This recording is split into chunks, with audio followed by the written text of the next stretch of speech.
एक समय की बात है, एक छोटे से गांव में रामू नाम का एक किसान रहता था। रामू ईमानदार और मेहनती व्यक्ति था।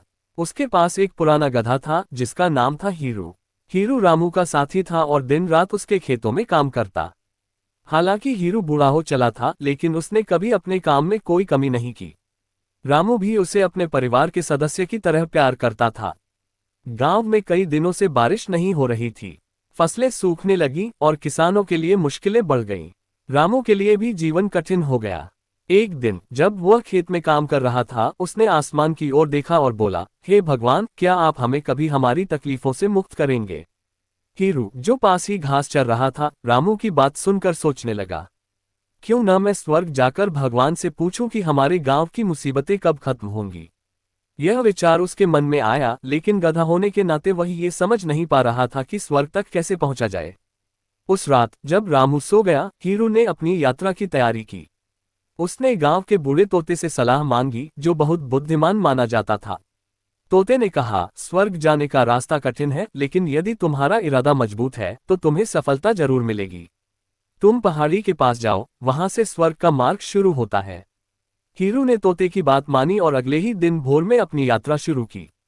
हीरू ने रास्ते में कई कठिनाइयों का सामना किया। सबसे पहले उसे एक गहरी नदी पार करनी पड़ी। उसने अपनी सारी ताकत लगाई और किसी तरह नदी को पार कर लिया।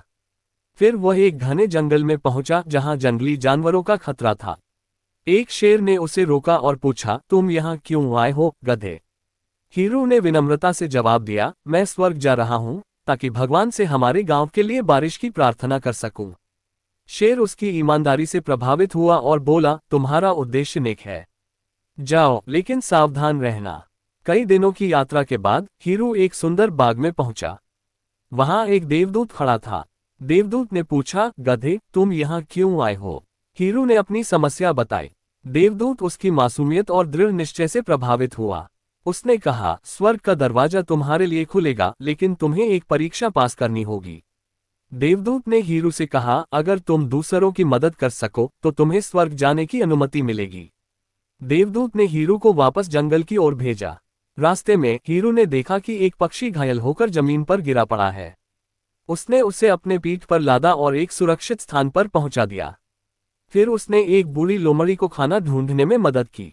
जब वह वापस देवदूत के पास पहुंचा तो देवदूत मुस्कुराया और कहा, तुमने परीक्षा पास कर ली है, अब मैं तुम्हें स्वर्ग का रास्ता दिखाऊंगा। हीरू स्वर्ग पहुंचा और भगवान के समक्ष झुक गया। उसने विनम्रता से कहा, हे भगवान, मेरे गांव के लोग बहुत दुखी हैं, कृपया हमारी मदद करें और बारिश भेजें। भगवान उसकी सादगी और निष्ठा से प्रसन्न हुए। उन्होंने कहा, तुम्हारी भक्ति सच्ची है, जाओ, तुम्हारे गांव में बारिश होगी और खुशहाली लौटेगी। स्वर्ग से लौटते समय हीरू के मन में संतोष और खुशी थी। जब वह गांव पहुंचा तो उसने देखा कि आसमान में काले बादल छा गए थे। थोड़ी देर में मूसलधार बारिश शुरू हो गई। गांव के लोग खुशी से झूम उठे। रामू ने हीरू को गले लगाते हुए कहा, तुम हमारे लिए भगवान के दूत हो, तुम्हारी वजह से हमारा गांव बच गया। उस दिन से हीरू सिर्फ एक गधा नहीं बल्कि गांव का नायक बन गया। उसकी ईमानदारी, साहस और परोपकार की कहानी पीढ़ी दर पीढ़ी सुनाई जाने लगी।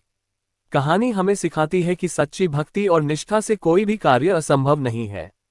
दूसरों की मदद करना ही सबसे बड़ा धर्म है और सच्चा प्रयास कभी व्यर्थ नहीं जाता।